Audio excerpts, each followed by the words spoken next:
بسم اللہ الرحمن الرحیم. ناظرین السلام علیکم. میں ہوں آپ کا میزبان صابر شاکر. تازہ ترین اطلاعات اور خبروں کے ساتھ. آج ہے 17 جون اور دن ہے منگل کا.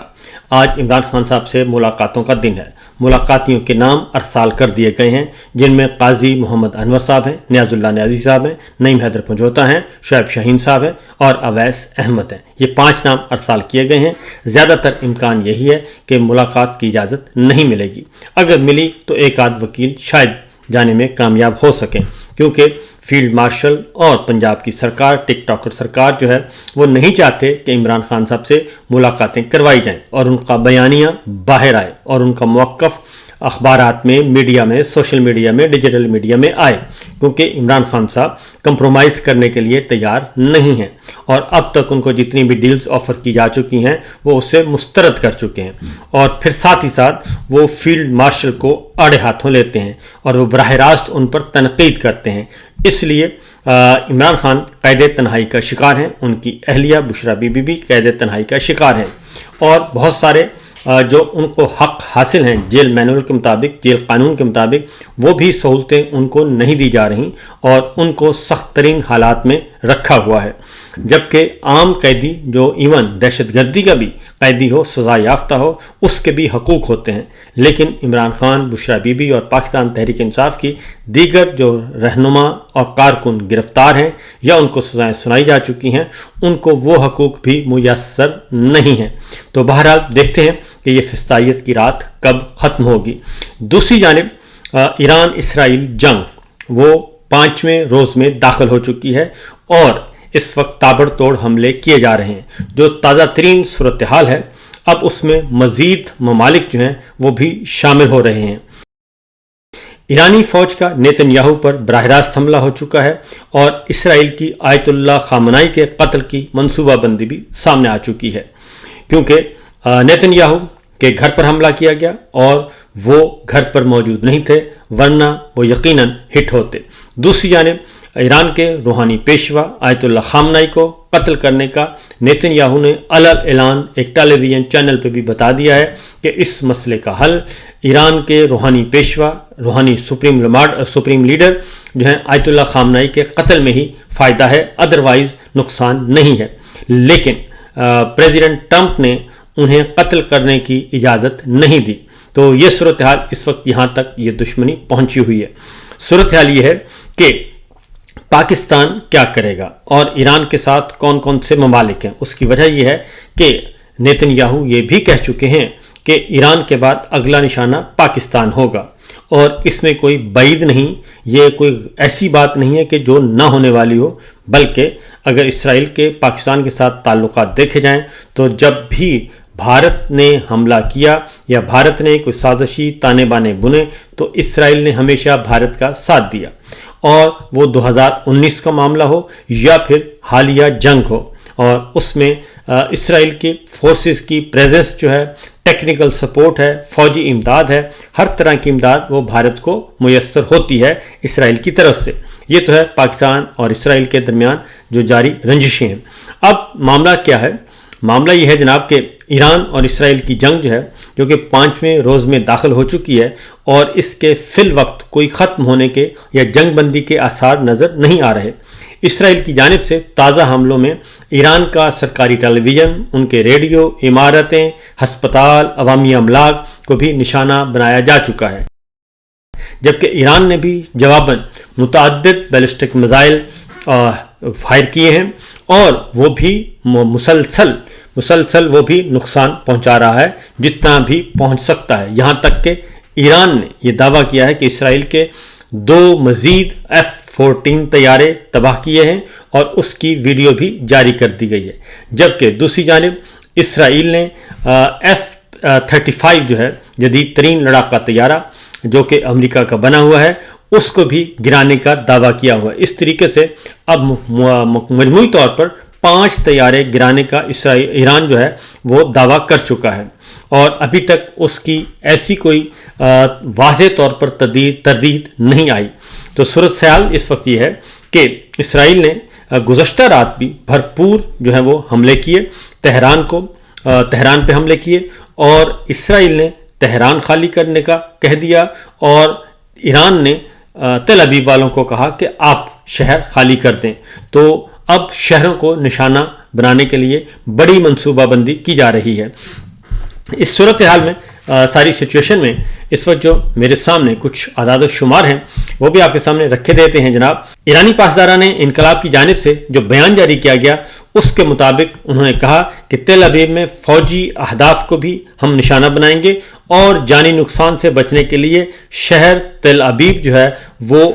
اس کو خالی کر دیا جائے، وہ شہریوں سے انہوں نے اپیل کی، اور اس کے بعد واقعتاً جو تل ابیب ہے وہ خالی ہوتا ہوا نظر آیا، جبکہ دوسری جانب تہران سے بھی لوگوں کا انخلا بڑے پیمانے پر نظر آیا اور سینکڑوں نہیں ہزاروں گاڑیاں جو ہیں وہ سڑکوں پر نظر آئیں جو کہ تہران سے باہر نکل رہی تھیں۔ یہ سچویشن اس وقت کافی گھمبیر ہو چکی ہے اور ایران نے کیسریا میں نیتن یاہو کی رہائش گاہ پر حملہ کیا اور وہاں پر موجود نہ ہونے کی وجہ سے وہ بچ گئے، جبکہ غیر ملکی جریدے کی رپورٹ کے مطابق نیتن یاہو کا کہنا ہے کہ ایران کے سپریم لیڈر آیت اللہ خامنائی کا قتل خارج از امکان نہیں ہے، اور کیونکہ خامنائی کے خاتمے سے یہ تنازع ختم ہو جائے گا، یہ معاملہ یہاں تک پہنچا ہوا ہے۔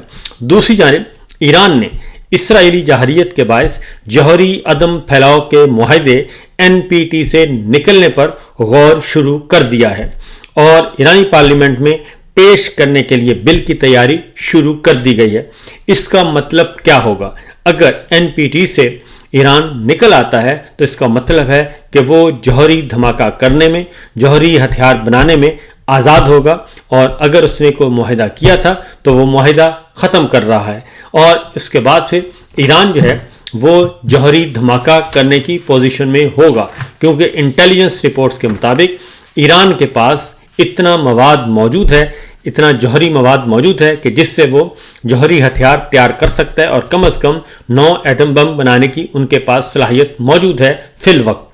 اور ترجمان اسماعیل باقری نے پریس کانفرنس میں یہ کہا کہ موجودہ حالات کے پیش نظر ہم ایک مناسب فیصلہ کریں گے، حکومت کو پارلیمنٹ کے بلوں پر عمل درآمد کرنا ہوگا، اور ابتدائی مرحلے میں تجاویز تیار کی جا رہی ہیں اور آئندہ مراحل میں ہم پارلیمنٹ کے ساتھ تعاون کریں گے۔ سینٹ میں اظہار خیال کرتے ہوئے وزیر خارجہ اسحاق ڈار نے کہا کہ اسرائیل ایران جنگ کے دوران گمراہ کن اور جھوٹی باتیں کی جا رہی ہیں اور جھوٹی اطلاعات پھیلائی جا رہی ہیں، احتیاط برتی جائے۔ پاکستان نے اسرائیل پر ایٹمی حملے سے متعلق کوئی بیان نہیں دیا، اور انہوں نے یہ بھی کہا اسحاق ڈار صاحب نے کہ پاکستان نے اسرائیل کے حملے کے بعد واضح موقف اپنایا ہے، پاکستان کی مسلح افواج مکمل الرٹ ہیں، اسرائیل پاکستان کی طرف میلی آنکھ سے دیکھنے کا سوچ بھی نہیں سکتا۔ اب میں یہاں پہ آخر طرح آپ کو تھوڑی سی بات بتا دوں کہ پاکستان کسی بھی صورت میں کوئی زیرو رسک پہ ہے اس وقت، اور اگر پاکستان کو ذرہ برابر بھی شائبہ ہوا کہ اسرائیل کوئی حرکت کر رہا ہے تو پاکستان اسرائیل کو فی الفور جواب دے گا، اور وہ پاکستان کی طرف حملے کا انتظار نہیں کرے گا، بلکہ ہو سکتا ہے کہ وہ پریمپٹیو سٹرائک بھی کر دے۔ یہ اس وقت کی سچویشن ہے، کیونکہ پاکستان میں اس وقت ہماری مسلح افواج ہائی الرٹ پہ ہیں اور مکمل طور پر فضائی نگرانی کی جا رہی ہے۔ اس کی وجہ یہ ہے کہ ایران جو میزائل ایران جا سکتا ہے وہ چند کلومیٹر پاکستان کی حدود میں بھی داخل ہو سکتا ہے، اس لیے پاکستان نے اپنی سیکورٹی ہائی الرٹ اور فورسز کو بھی تیار رہنے کا حکم آلریڈی دیا ہوا ہے۔ ہمارے آرمی چیف جو ہیں field marshal general Asim Munir صاحب، وہ امریکہ میں ہیں، اور حیرت انگیز طور پہ اس قدر معاملات خراب ہیں اور ریجن اس وقت جنگ کی لپیٹ میں ہے، انہوں نے اپنا دورہ امریکہ مختصر نہیں کیا، اور ان کے ساتھ ایک ناخوشگوار واقعہ بھی گزشتہ رات پیش آ چکا ہے، جس کی تفصیل میں اپنے لائیو جو سیشن ہے اس میں بتا چکا ہوں۔ تو صورتحال کیونکہ وہاں پہ ان کے ساتھ ناخوشگوار واقعہ پیش آیا اور ان کی ہوٹل آمد پہ وہاں پہ موجود پاکستانیوں نے ان کو برا بھلا کہا اور ان کے خلاف نعرے بازی کی، اور خاص طور پہ اسلام آباد قتل عام کے حوالے سے ان پہ الزامات عائد کیے۔ تو انہوں نے ابھی تک دورہ منسوخ نہیں کیا اور نہ ہی دورہ مختصر کیا، یہ تو معاملہ ہے۔ دوسری جانب ترک صدر طیب اردوان نے اسرائیلی جارحیت پر تنقید کرتے ہوئے کہا ہے کہ اسرائیل اپنے اقدامات سے خود اپنے وجود کو خطرے میں ڈال رہا ہے، اور انہوں نے کہا کہ اسرائیل غزہ کو تباہ کرتا ہے اور ایران پر حملہ کرتا ہے، دیگر ممالک کو دھمکیاں بھی دے رہا ہے، اور اگر یہ سب مغرب کی غیر محدود حمایت کے باعث ہو رہا ہے تو ترک صدر کا کہنا تھا کہ اسرائیل شاید مستقبل میں اپنی غلطیوں کا ادراک کرے، لیکن ہمیں خدشہ ہے کہ تب تک بہت دیر ہو چکی ہوگی۔ اور ترک صدر نے ٹیلی فون میں صدر ایران سے بھی بات کی اور دیگر اہم رہنماؤں سے بھی بات کی، جبکہ دوسری جانب اسلام آباد میں ترکی کے سفیر اور ایران کے سفیر نے شہباز شریف صاحب سے بھی ملاقات کی۔ اور اس میں آپ کو یہ خبر میں بتا دوں کہ اگر کوئی شرارت ہوتی ہے تو اس وقت ترکی، ایران اور پاکستان بہت کلوزلی چیزوں کو مانیٹر کر رہے ہیں، اور تینوں ترکی بھی اور پاکستان بھی بہت بڑی فوجی طاقت ہے، اور اس لیے تینوں ممالک مل کر بھی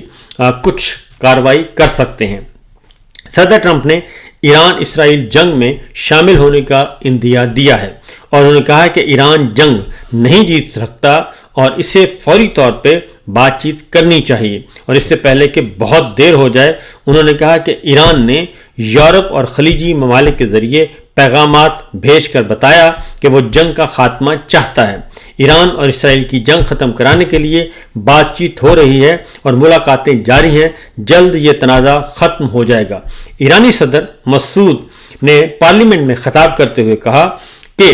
ہم ہر صورت میں ایران کا دفاع کریں گے اور اس سے پیچھے نہیں ہٹیں گے۔ روسی نائب وزیر خارجہ نے کہا کہ ایران کی جوہری تنصیبات پر حملوں کے ممکنہ خطرات نتائج سب کے لیے واضح ہیں، اور سب سے پہلے اسرائیل کی ذمہ داری ہے کہ وہ سمجھداری کا مظاہرہ کرے، کیونکہ تہران اپنے حق کے دفاع کا استعمال کر رہا ہے اور اسے اپنے دفاع کا پورا حق حاصل ہے۔ اور یہی بات چین کے وزارت خارجہ اور چین کے وزیر خارجہ نے بھی کہہ دی ہے کہ ہم تمام فریقین پر زور دیتے ہیں کہ وہ فوری طور پر ایسے اقدامات کریں جو کشیدگی میں کمی لائیں، لیکن انہوں نے کہا کہ خطے کو مزید انتشار سے بچایا جائے گا، اور ساتھ ہی ساتھ انہوں نے کہا کہ ایران پر اسرائیل کے جواب میں ایران کے حملے کو جواز حاصل ہے، اور انہوں نے اپنے دفاع میں یہ سب کچھ کیا۔ تو یہ سچویشن اس وقت چل رہی ہے، اور معاملات جو ہیں وہ ایران جو ہے جوہری دھماکے کی طرف جا رہا ہے، جوہری تجربات کی طرف جا رہا ہے، اور شاید اسی کو روکنا مقصود ہے، کیونکہ جو انٹیلیجنس سورسز ہیں مغربی ممالک کے وہ یہ بتا رہے ہیں کہ ایران کے پاس 2 ہفتے کے اندر ایران جو ہے وہ جوہری دھماکے کرنے کی صلاحیت رکھتا ہے۔ اسی لیے پریزیڈنٹ ٹرمپ مسلسل دھمکی آمیز لہجے میں ایران کو بتا رہے ہیں کہ اسے ہر صورت میں معاہدہ کرنا ہوگا، اور اگر اس نے یہ معاہدہ نہ کیا اور یہ ڈیل نہ لی تو پھر اس کے بعد پریزیڈنٹ ٹرمپ نے یہ کہا ہے کہ پھر تہران خالی کر دیں، اور پھر ہم اس میں شریک ہو رہے ہیں۔ انہوں نے باقاعدہ طور پہ اپنے ایکس پہ ایک پوسٹ کی ہے جس میں پریزیڈنٹ ٹرمپ کی طرف سے یہ بات کہی گئی ہے۔ تو معاملات جو ہیں وہ کافی سنجیدہ اور کافی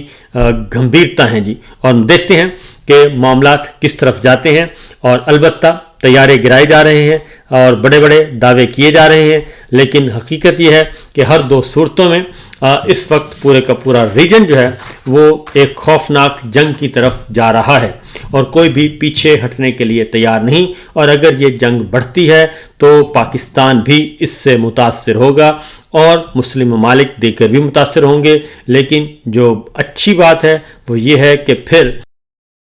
اگر یہ لڑائی بڑھتی ہے اور اس میں امریکہ شامل ہوتا ہے، برطانیہ شامل ہوتا ہے، یورپ شامل ہوتا ہے، تو پھر یقیناً اس میں روس بھی آئے گا اور چائنا بھی آئے گا، اور پھر یہ 2 اتحادوں کے درمیان لڑائی ہو جائے گی۔ اور اسی لیے یہی اسرائیل کی خواہش ہے نیتنیاہو کی کہ کسی بھی طریقے سے یہ لڑائی کی اونرشپ، اس جنگ کی اونرشپ جو ہے وہ امریکہ، برطانیہ اور یورپ بھی لے لیں، اور یہ جنگ ہم مل کر لڑیں، کیونکہ اس کے اپنے اکیلے میں اتنی سخت نہیں کہ وہ تنہا ایران کا مقابلہ کر سکے یا ایران کی سلامتی کو یا فوجی طاقت کو نقصان پہنچا سکے۔ تو دیکھتے ہیں کہ کیا ہوتا ہے۔ اجازت دیجیے، اللہ حافظ۔